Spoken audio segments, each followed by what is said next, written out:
Hello students. बच्चों, पिछली physics की अपनी क्लास में हमने दर्पण सूत्र के बारे में पढ़ा था। दर्पण सूत्र और कुछ और दो तीन सूत्र थे, फॉर्मूलाज थे, उनके बारे में पढ़ा था। तो सबसे पहले में हम क्या करते हैं, उनको छोटा सा एक क्विक रिवीजन लगाते हैं और फिर अपने क्वेश्चंस न्यूमेरिकल्स पर आते हैं। ठीक है बच्चों? तो क्या थे वो फॉर्मूलेज? देखिए बच्चों, आपके सामने है। पहला था मिरर फॉर्मूला, जिसको हिंदी में हम कहते हैं दर्पण सूत्र। वो था 1/f equals to 1/u plus 1/v। Clear है सबको? एफ हमने किसे कहा था? फोकस दूरी को, जिसको हम कहाँ से मापते हैं? दर्पण के ध्रुव से और फोकस बिंदु के बीच की दूरी को हम क्या कहते हैं? फोकस दूरी। यहाँ आपके सामने लिखी भी हुई है, आप इसको पढ़ सकते हैं। ध्रुव पी से मुख्य फोकस के बीच की दूरी हम क्या कहते हैं? फोकस दूरी कहते हैं। फिर यू की बात हमने की। यू हमने किसे कहा? कि दर्पण से वस्तु के बीच की दूरी, दर्पण से वस्तु के बीच की दूरी को हम क्या कहते हैं? यू कहते हैं। और वी हम किसे कहते हैं? प्रतिबिंब से दर्पण की दूरी। ठीक है भाई, वस्तु को दर्पण के सामने रखेंगे तो उसका प्रतिबिंब तो कहीं ना कहीं बनेगा ही, तो उसी प्रतिबिंब से दर्पण की जो दूरी होगी वो वी कहलाती है। ठीक है, इस फॉर्मूले की सारी जो टर्म है उसकी सब क्लियर है कि क्या चीज़ क्या होती है। ठीक है, उसके बाद हमने एक नेक्स्ट फॉर्मूला पढ़ा, R equals to 2f। R हमने किसे कहा? वक्रता त्रिज्या को। किसे कहा बच्चों? आप इन्हें लिख भी सकते हैं, जिसके बारे में मैंने नहीं लिखा, इसको कहते हैं वक्रता त्रिज्या। ठीक है, और एफ को तो आप जानते हैं क्या कहते हैं? फोकस दूरी कहते हैं। ठीक है, तो वक्रता त्रिज्या और फोकस दूरी के बीच डायरेक्ट संबंध होता है, वो क्या होता है? R equals to 2f। यानी अगर हम फोकस दूरी का दुगना कर दे तो हमें क्या मिल जाती है? वक्रता त्रिज्या मिल जाती है। ठीक है, अब इस सूत्र को हमने पढ़ा ये दो, और उसके बाद हमने पढ़ा आवर्धन को। आवर्धन क्या होता है बच्चों? प्रतिबिंब की ऊंचाई को बिंब की ऊंचाई से भाग दे दीजिए, इसी के अनुपात को हम क्या कहते हैं? आवर्धन कहते हैं। ठीक है, क्या कहते हैं? आवर्धन कहते हैं। किसको? प्रतिबिंब की ऊंचाई को और बिंब की ऊंचाई को। बिंब या फिर वस्तु, कुछ भी कह लीजिए आप। ठीक है, फिर हमने आवर्धन का एक और फॉर्मूला सुना था। क्या था वो? कि अगर एच डैश और एच की वैल्यू ना दी हो तो हम वी और यू की हेल्प से भी अपना आवर्धन निकाल सकते हैं। वो क्या था बच्चों? एम इक्वल्स टू माइनस के वी अपॉन यू। ठीक है, तो दोनों फॉर्मूले हमने ऐसे लिख दिए थे। और हमने आपको एक बताया था कि जो आवर्धन होता है ये एक मात्रक विहीन राशि है। मात्रक विहीन राशि है मतलब जिसकी कोई भी मात्रक नहीं होता, क्योंकि ऊंचाई है ऊपर नीचे, ये भी मीटर में होगी, ये भी मीटर में होगी, मीटर मीटर कट जाएगा तो इसकी कोई मात्रक नहीं होगा। ठीक है, फिर दो एक इंपॉर्टेंट हमने पॉइंट आपको बताए थे। क्या बताए थे बच्चों? अगर m की वैल्यू पॉजिटिव होगी तो हमारा प्रतिबिंब की प्रकृति कैसी होगी? वो आभासी होगा और सीधा होगा। आभासी मतलब दर्पण के अंदर हमें दिखाई देगा और वो सीधा दिखाई देगा। ठीक है, और अगर नेगेटिव आई तो वो वास्तविक होगा और उल्टा होगा, यानी कि दर्पण से बाहर हमें मिलेगा और वो उल्टा होगा। ठीक है, ये चीज़ें हमने डिस्कस की थी कल। ठीक है, जो कि अपने आप में इंपॉर्टेंट है, न्यूमेरिकल्स में यूज़ होंगी। ठीक है, और इस टॉपिक पे न्यूमेरिकल आने के चांसेस तो बहुत ज़्यादा होते ही हैं, मैं आपको कल बता चुका हूँ। तो सबसे पहले हम क्या करते हैं, आज इसके न्यूमेरिकल से प्रैक्टिस करते हैं। कुछ शायद दो वीडियो बनेंगी इस न्यूमेरिकल्स पे। तो आज के इस सेशन को शुरू करते हैं और इसके न्यूमेरिकल्स को डिस्कस करते हैं। क्या है बच्चों पहला न्यूमेरिकल? एक अवतल दर्पण के सामने, ध्यान से पढ़िएगा, एक अवतल दर्पण के सामने 20 सेंटीमीटर की दूरी पर कोई वस्तु रखने पर उसका वास्तविक प्रतिबिंब दर्पण से 30 सेंटीमीटर की दूरी पर बनता है। दर्पण की फोकस दूरी ज्ञात करनी है। क्या है बच्चों इस क्वेश्चन में? अब आप सोचिए, एक अवतल दर्पण है भाई हमारे पास, उसके सामने 20 सेंटीमीटर की दूरी पर कोई वस्तु रख दी हमने। भाई मान लीजिए ये हमारे पास कोई अवतल दर्पण है। ठीक है भाई, अवतल दर्पण ऐसा ही तो होता है जिसका परावर्तक पृष्ठ क्या होता है बच्चों? अंदर की तरफ होता है। क्लियर है?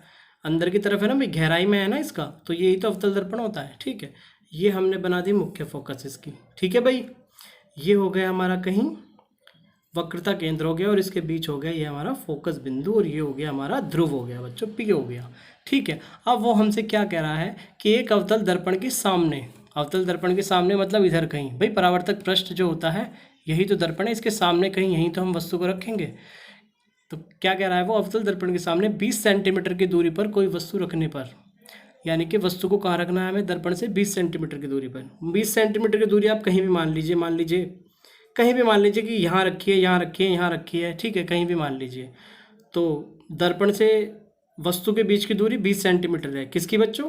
दर्पण के सामने 20 सेंटीमीटर की दूरी पर कोई वस्तु रखी है, यानी कि वस्तु से दर्पण की दूरी 20 सेंटीमीटर दी हुई है, यानी कि u की वैल्यू हमें दी हुई है। भाई दर्पण से वस्तु के बीच की दूरी को ही तो हम u कहते हैं, तो हमें क्या दी हुई है, u की वैल्यू दी हुई है, जिसको हम कह रहे हैं 20।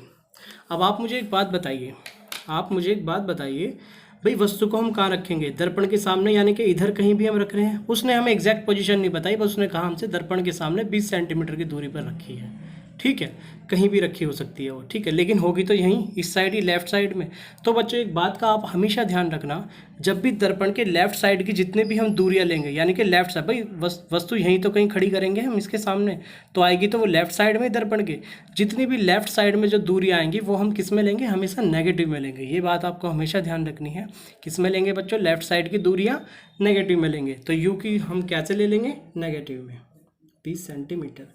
ये बात इतनी सबको क्लियर है कि नहीं है।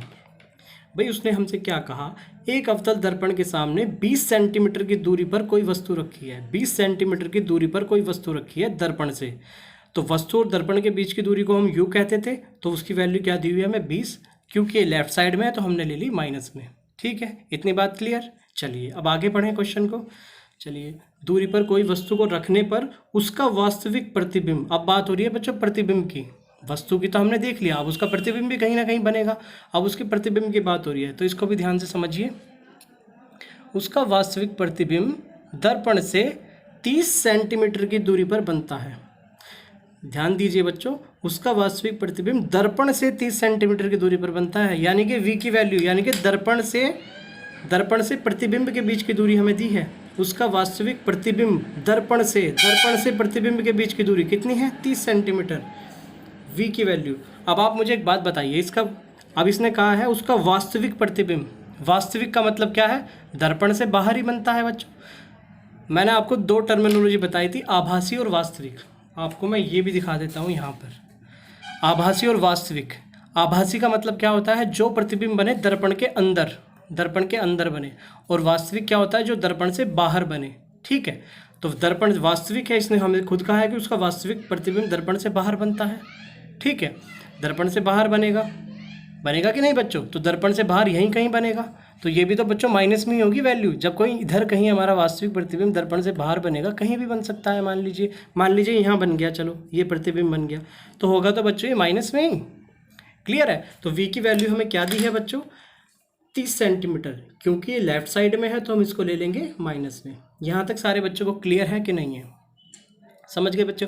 और वैसे भी अगर हमें वास्तविक ना दिया होता तब भी बच्चों हम इसको माइनस में ही लेते, क्योंकि मैं आपको दिखाता हूँ, जब हमने अवतल दर्पण से प्रतिबिंब निर्माण पढ़ा था तो हमने क्या देखा था, सारे हमारे जो प्रतिबिंब बन रहे हैं आप देखिए दर्पण से बाहर ही बन रहे हैं, दर्पण से बाहर, ये भी बाहर, दर्पण से बाहर, यहाँ भी बाहर बना था, यहाँ भी बाहर बना था, ये देखिए यहाँ भी। बस एक ऐसी कंडीशन थी, जब हम वस्तु को F और P के बीच ले जा रहे थे तो हमारा दर्पण के अंदर प्रतिबिंब बनता हुआ दिखाई दे रहा था। अब ये दर्पण के अंदर बन रहा है ना, तो वो दूरी तो बहुत कम होती है, इस तरह का तो कोई क्वेश्चन आएगा ही नहीं आपके पास। ठीक है, हमेशा दर्पण का जो अवतल दर्पण से जो प्रतिबिंब बनेगा वो दर्पण से बाहर ही बनेगा। ठीक है, क्लियर है।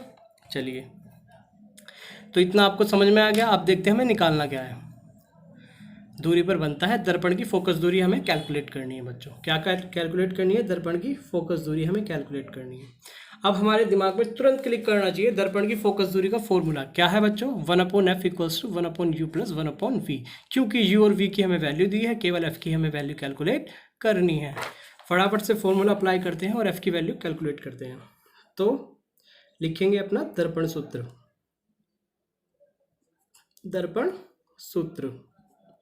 क्या होता है बच्चों, दर्पण सूत्र 1/f equals to 1/u plus 1/v। Clear है सारे बच्चों को। अब जो हमें वैल्यू दी हुई है वो इसमें पुट कर लेते हैं। 1/f, f तो भाई हमें निकालना है, u की वैल्यू क्या दी हुई है हमें, -20, v की वैल्यू हमें क्या दी हुई है, -30। ये क्योंकि नीचे माइनस है तो इसको ऊपर चली जाएगी माइनस की वैल्यू, तो इसको हम क्या लिख लेंगे, -1/20 और प्लस माइनस माइनस हो जाएगा तो -1/30। यहाँ तक सारे बच्चों को क्लियर। अब इसको सॉल्व करने के लिए हम क्या करेंगे बच्चों, इसका एलसीएम ले लेंगे 20 और 30 का। इसका आप एलसीएम लोगे तो इसका एलसीएम आएगा बच्चों 60, आप लेके देख लीजिएगा, इसका एलसीएम आएगा 60। ठीक है, अब इसको सॉल्व कैसे करेंगे, 20 को 60 से डिवाइड करिए, बीस तिया 60 और 3 की 1 में मल्टीप्लाई हो जाएगी तो क्या आएगा माइनस का 3। ठीक है, अब 30 को वो 60 को 30 से डिवाइड करिए, 30 दूनी 60 और 2 की 1 में मल्टीप्लाई हो जाएगी तो क्या आएगा माइनस का 2, क्योंकि ऊपर माइनस लगा हुआ है। ठीक है, ये तो सिंपल है, सॉल्व करना आपको आता होगा, 7वीं 8वीं 9वीं में आपने पढ़ा होगा। ठीक है, अब इसको करते हैं, अब इसको सॉल्व करते हैं। ये ऊपर ऊपर माइनस लगा हुआ है तो माइनस माइनस प्लस हो जाएगा, ये तो 3 और 2 क्या हो जाएगा बच्चों माइनस, लेकिन माइनस के निशान के साथ, और नीचे क्या बचा 60। इतना सारे बच्चों को क्लियर हो रहा है? ठीक है, अब आप देखिए अब क्या करेंगे हम, तो हमारे पास 1/f की वैल्यू क्या आ गई बच्चों माइनस के 5/60।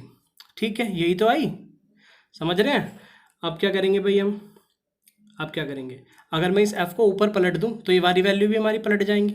भाई ये हमारा 1/f लिखा हुआ है, मैं इस f को ऊपर लेके जा रहा हूँ, f ले गया, मैं इसे पलट दिया, मैंने उल्टा कर दिया, तो ये वाली वैल्यू भी पलट दीजिए, क्या हो जाएगी ये 60/5, वो भी माइनस के साथ। क्लियर है बच्चों? अगर आप ये नहीं समझ पा रहे हैं तो आप इनकी कैची मल्टीप्लाई कर लीजिएगा, 60 की 1 में करिएगा, f की 5 में करिएगा और f की वैल्यू निकाल लीजिएगा। ठीक है, लेकिन ये मेथड सिंपल है, इसको आप ऐसे कर लीजिएगा, आपके लिए ज़्यादा अच्छा रहेगा। ठीक है, क्या किया मैंने, f को पलट लिया, तो हमारी ये वाली right side value, right hand, भाई जो काम हम लेफ्ट साइड में कर रहे हैं वही काम हमें राइट साइड में करना पड़ेगा। मैंने लेफ्ट साइड में क्या किया, f को पलट दिया, ऊपर ले गया, तो ये भी उलट पुलट हो जाएंगी, 60 ऊपर चला जाएगा और 5 नीचे आ जाएगा। अब इसको मैं काट देता हूँ, 5 1 5, 5 2 10। ठीक है, तो क्या आ गई मेरी फोकस दूरी माइनस के 12 सेंटीमीटर। ठीक है बच्चों,